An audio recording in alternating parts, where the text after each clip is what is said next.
As we are members of nature's community, what we do to them, we do to ourselves. Only by nurturing them, we can nurture ourselves, and by healing them, can we heal ourselves. If we're going to change the health of the farming system, ultimately we can only do that through farmers. Farmers' Footprint has been created to tell these stories. It's about connection. It's about making farmers the hero.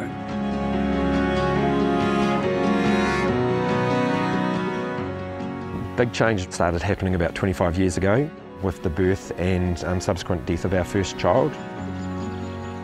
After that experience, Rachel and I realised that change needed to be made. We wanted to be part of the solution instead of part of the problem. Having children was what made me really question our diets and what we were putting in our food.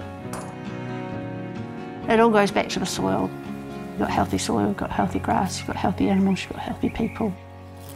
It's kind of a revolution in terms of the way food is produced, and that's got to start with farmers, and we want to tell that story. But look at the worms in there. Woohoo! Regenerative design is about the application of principles, because actually what grows in that ground is exactly what that ground lets grow. And until we change that ground, nothing else is going to grow sustainably. The root of every challenge that we face really comes down to a loss of connection. These animals are part of our whole regeneration. We couldn't do it without them.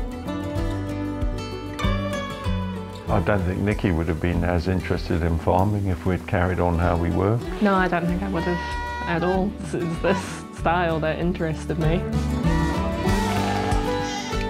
It's all experimenting and it's creative, and there's a lot of observation involved, a lot of just being out there.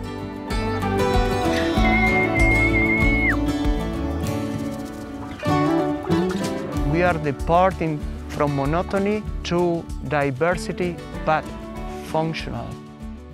In this farm, we got two sides: the integral health farm side and the more conventional side.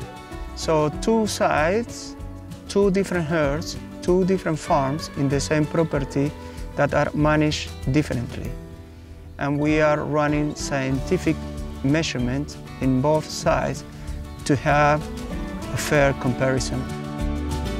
We're scoring health and vigour of the grasses. Can we see some reproductive heads? And what's the crown health of the grasses like? We have reduced nitrogen and synthetic inputs by half. We have used 20% less water. We produce more per cow and more per hectare with less cows.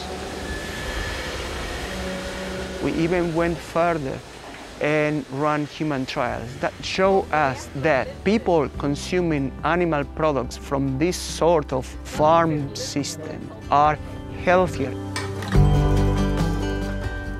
It could have been quite easy at times to not bother and go back to what is comfortable. You default back to, oh, let's not think too hard about this, let's just go back to what we know. We can't go back to using pesticides and herbicides and fungicides. They're all sides, they're all toxins, and I won't do it. So we have to find a different way.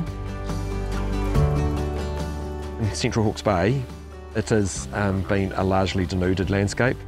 Really extreme how humans have treated this land. All these hills, I imagine, would have been covered in native forest, and just the abundance of life and bird life and the cacophony of sound would have been incredible.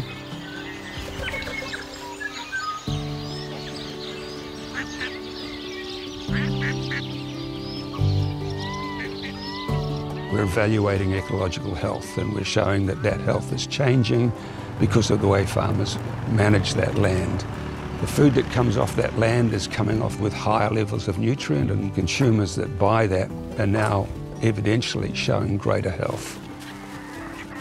The best thing you can do for the environment and for your health is to get to know where your food comes from. Like, get to know a farmer if you can, whether it's a vegetable grower or a livestock farmer.